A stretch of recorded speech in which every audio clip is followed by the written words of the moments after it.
Hi friends, आज हम बात करेंगे एक नए शेयर के बारे में जिसका नाम है विन्नी ओवरसीज लिमिटेड शेयर।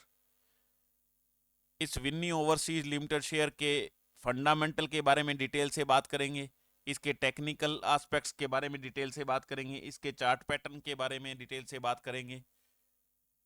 इसका क्या प्राइस टारगेट रहेगा, इसका टारगेट प्राइस क्या रहेगा आगे के सालों में, अब प्रेजेंट में क्या रहेगा, उसकी सारी डिटेल में बात करेंगे। वो डिटेल में बात करें उससे पहले डिस्क्लेमर पढ़ लीजिए। I am not a SEBI registered analyst और एडवाइजर। मीन्स कि आपको कोई भी शेयर बाई सेल होल्ड करना है तो आपको अपने विवेक का यूज करना है और अपने फाइनेंशियल एडवाइजर से पूछ के ही करना है। मेरे कहने से आपको कुछ भी बाई सेल नहीं करना है, ना ही होल्ड करना है। आपको मैं सिर्फ ये जो लेक्चर प्रोवाइड कर रहा हूँ, ये जो वीडियो दे रहा हूँ, वो सिर्फ और सिर्फ आपके एजुकेशनल पर्पज से है। आप सीख सकते हो इससे, मेरे अनुभव का, मेरा एक्सपीरियंस का फ़ायदा उठा सकते हो आप। That's all, nothing else. अब हम शुरू करेंगे विन्नी ओवरसीज लिमिटेड शेयर के फंडामेंटल के बारे में डिटेल से बात करेंगे अपने।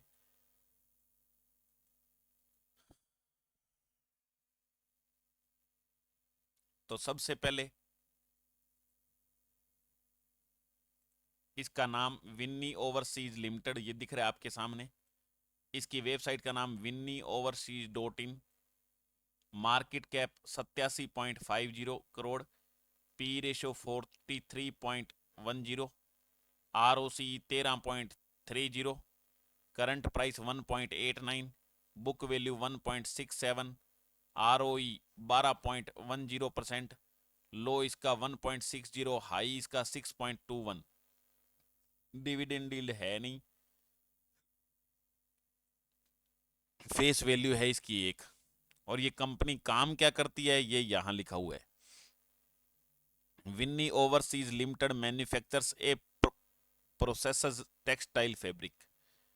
ये क्या करती है, मैन्युफैक्चर करती है और प्रोसेस करती है टेक्सटाइल फैब्रिक को। समझ आ गया? यानी फैब्रिक का काम करती है ये, उसको मैन्युफैक्चर भी करती है और प्रोसेस भी करती है। नेक्स्ट, उसके अलावा इसके बारे में कुछ जानना हो आपको तो यहाँ आप winnieoverseas.in पर क्लिक करोगे और ये वेबसाइट आपके सामने इनकी खुल जाएगी। इस वेबसाइट में इन्होंने अपने बारे में सारी बातें लिख रखी है। समझेंगे ना? इन्होंने किस प्रकार का फैब्रिक यूज करते हैं, कैसे बनाते हैं, क्या है इनके प्रोडक्ट, और सब कुछ डिटेल में यहाँ आपको पता लग जाएगा। थोड़ी स्लो वेबसाइट है, धीरे धीरे खुल रही है, लेकिन आपके सामने खुल जाएगी। आप इसके बारे में सब कुछ जान सकते हैं। मैं बंद कर रहा हूँ। अब हम आगे चलेंगे, इस कंपनी के बारे में बात करेंगे। सबसे पहले मैक्स पर क्लिक किया, ये मैक्स का चार्ट खुल गया। इसके अंदर हम देखेंगे कि पहले तो ये नीचे ही चल रहा था, प्राइस देख लो। उसके बाद ये एकदम ऊपर गया शिखर पर 12-13 रुपए पर। उसके बाद नीचे फिर 2-3 रुपए पर आ गया, फिर ऊपर गया, फिर ऊपर गया, फिर नीचे गया, फिर नीचे गया। अब नीचे ही चल रहा है प्राइस, यानी जिग जैग है, कभी ऊपर जाता है कभी नीचे जाता है। प्राइस ऊपर नीचे इसका चलता रहता है। छोटी कंपनियां जो होती है, डेवलपमेंट जो इनका चलता रहता है, प्रोग्रेस इनकी चलती रहती है, कभी नीचे कभी ऊपर, ऐसे ही चलता रहता है। प्लस पॉइंट इसके दो हैं, प्लस पॉइंट इसके दो हैं। जो क्या है, ये कंपनी हैज रिड्यूस्ड डेप्ट, कम किया है, और स्टॉक क्या है 1.14 टाइम्स इट्स बुक वैल्यू चल रहा है। और माइनस पॉइंट ये सारे जो दे ही रखे हैं यहाँ। पीयर कंपैरिजन, पीयर कंपैरिजन जब हम करेंगे तो सबसे पहले इसके जैसी काम करने वाली कंपनियों को इन्होंने नाम दे रखे हैं। आलोक इंडस्ट्री, एलएस इंडस्ट्रीज, गणेशा, और सियाराम सिल्क, AYM सिंटेक्स, राज रेयन इंडस्ट्रीज, और ये बहुत सी कंपनियां यहाँ दे रखी है। उनके CMP दे रखे हैं, यहाँ से देख सकते हो। उनका पी रेशियो भी दे रखा है, उनका मार्केट कैपिटलाइजेशन भी दे रखा है, डिविडेंड यील्ड भी यहाँ दे रखा है, और ROC भी दे रखा है। ये देख के आपको पता लग जाएगा कि कौन सी कंपनी कैसे चल रही है, और रेट भी यहाँ सामने लिखा हुआ, देख के आप समझ सकते हो उसके बारे में। और अपनी जो ये कंपनी है, ये आपके सामने ये रही, विन्नी ओवरसीज कंपनी। इसकी डिटेल अपने सामने यहाँ लिखी हुई है, ठीक है। अब हम आगे बात, इनके कंपैरिजन कर लेना आपस में, इनके कंपैरिजन कर लो और देख लो कौन सा शेयर कैसे है, तो आपको पता लग जाता है अपना शेयर कितना अच्छा है या कितना कैसे नजर आ रहा है। आपको बात कर सकते हो, बाकी शेयर कोई भी माड़ा नहीं होता, ये ध्यान रखना। अब हम बात करेंगे इसके अंदर प्रॉफिट लॉस की। तो ये नेट प्रॉफिट लॉस की बात करेंगे, ये तो देख लो, ये कर लेते हैं। यहाँ पहले क्या 0 प्रॉफिट था, फिर 1 प्रॉफिट, फिर 1 प्रॉफिट, फिर 3, फिर 3, फिर 0 हो गया, फिर 0 हो गया, फिर -5 हो गया, गलत हो गया, फिर 2 प्लस का बढ़िया हो गया, फिर 4 हो गया, फिर 2 प्लस का। तो यानी ओवरऑल कंपनी क्या प्लस करने की कोशिश कर रही है, और अब कर किया भी है प्लस। पहले मैक्सिमम 3 आया था, उसके बाद अब की बार 4 भी आ गया, प्रॉफिट ज्यादा आ रहा है ना, तो धीरे धीरे ये क्या है, प्रोग्रेस करने की कोशिश कर रही है कंपनी। और कंपाउंडेड सेल्स ग्रोथ की बात करेंगे तो भाई नेगेटिव ही चल रहा है, कोशिश कर रही है अभी नेगेटिव ही चल रहा है। और कंपाउंडेड प्रॉफिट ग्रोथ की बात करेंगे तो 5 साल की 2% है, और पिछले 3 सालों की प्रॉफिट ग्रोथ करें तो 106% है, बहुत ज्यादा है। स्टॉक प्राइस सीएजीआर की बात करेंगे तो 5 साल की तो 12% है, और 3 साल की 26% है, और पिछले साल की 29% माइनस में है। रिटर्न ऑन इक्विटी की बात करेंगे तो ये 10 सालों की तो नहीं खराब, 5 सालों की 2% है, 3 सालों की भी 2% है, और 12 लास्ट ईयर की 12% है। तो यानी ये देखो डेवलपमेंट जो हो रहा है कंपनी में, ये कंपनियां विकसित कंपनियां नहीं है, विकासशील कंपनी है।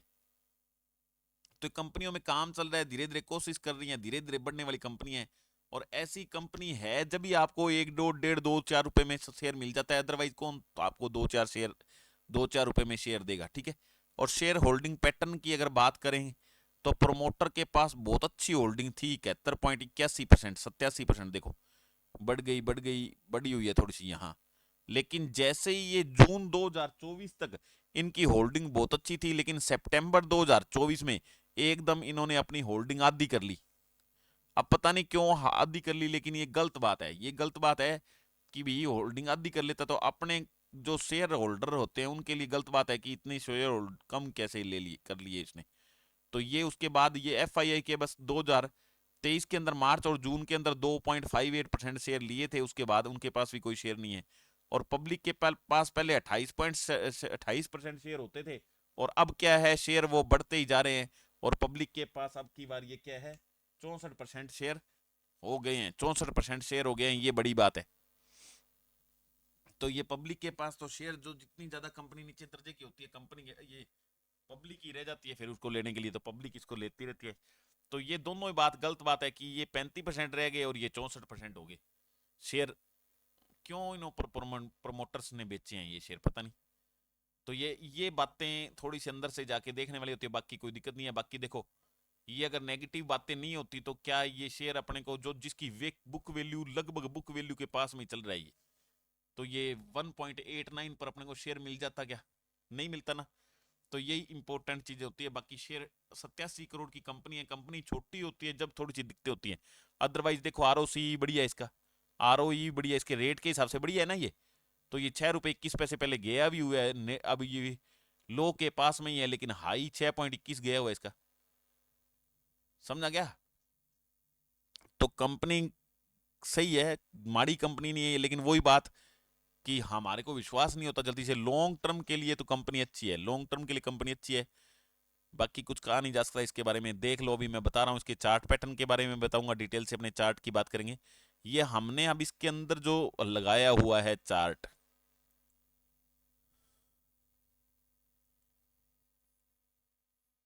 ये चार्ट जो मैंने लगाया हुआ है ना इसके अंदर, ये चार्ट है हमारा कैंडल जो है, वीकली कैंडल है। कौन सी कैंडल है, वीकली कैंडल है, हैकनेशी कैंडल है। कौन सी कैंडल है, हैकनेशी कैंडल है। और लगातार शेयर देखो कैसे यहाँ 2 रुपये 2.5 रुपये से चल के कैसे ये 11 रुपये चला गया था, उसके बाद फिर ये नीचे आ गया, यहाँ वापिस 2 रुपये 13 पैसे पर आ गया था, नीचे आ गया था ये। उसके बाद फिर ये ऊपर जाने की कोशिश करी, फिर ये नीचे चला गया, फिर ये ऊपर पूरा गया 5 रुपये 76 पैसे, फिर ये नीचे आ गया। तो ये नीचे ऊपर चलते रहता है, जैसे जैसे प्रोग्रेस ज्यादा कंपनी कर जाती है एकदम तो ऊपर चला जाता है, नहीं तो नीचे चला जाता है। कभी कोई बात ऐसी हो जाती है तो ही नीचे चला जाता है, ऐसे चलता रहता है ये, समझ में आ गया। तो गिरने लगता है तो आपको देखो कितनी स्पीड से गिरा है, चढ़ने लगा था तो कितनी स्पीड से चढ़ा है ये। यहाँ भी ये काफी स्पीड से चढ़ा था, लेकिन फिर उतर गया, ज्यादा 4-5 रुपए ऊपर गया नीचे, फिर नीचे आया, फिर ऊपर चढ़ गया स्पीड से, 6 रुपए आ गया, फिर नीचे आ गया। अभी आपको ये 1.89, पहले कभी 1.89 रुपए गया नहीं हुआ है, बहुत नीचे चला हुआ है ये। अभी इस टाइम बहुत नीचे चल रहा है ये शेयर। ये शेयर का यही होता है कि बस रिस्क तो है ही, लेकिन क्या है कि इसमें 2-3 गुना पैसे करने थोड़े आसान होते हैं। अगर मान लो ये कंपनी सही चलती रहे तो इसमें 5-7 रुपए 10 रुपए का शेयर आराम से आ जाता है, तो उसमें 5 गुना हो जाती है प्रॉपर्टी अपनी।